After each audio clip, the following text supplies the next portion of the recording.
কতবার বলছি, কথাটা আমি ওভাবে বলিনি, তুমি ওটার ভুল মানে করছো। বুঝলো না, কেউই আমাকে বুঝতে চায় না, বাবাও বুঝলো না।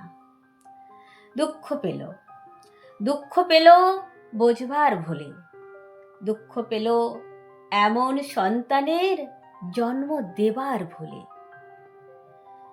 কি চরম ভুলটাই না করেছে, নারী থেকে উঠে আসা গভীর আবেগ আর চেপে রাখা আক্ষেপ মিলে বাবাকে সামনে পেছনে সমানে উথলাতে থাকলো।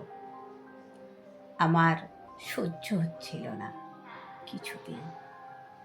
আমি প্রাণপণ করলাম নিজের কাছে, গলা টিপে চেঁচালাম ঈশ্বরের কাছে, এই সংঘাত থেকে মুক্তি দাও, এই জন্ম থেকে রেহাই দাও।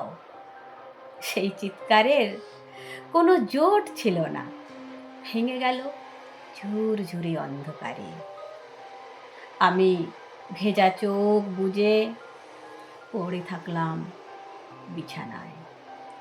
একটা আকণ্ঠ ইচ্ছা, ঘর ছাড়িয়ে পশ্চিমের ক্ষেত ডোবা খাড়ির ধার ধরে গর্জাতে গর্জাতে ক্ষীণ হতে থাকলো পৃথিবীর ওপারে। নমস্কার।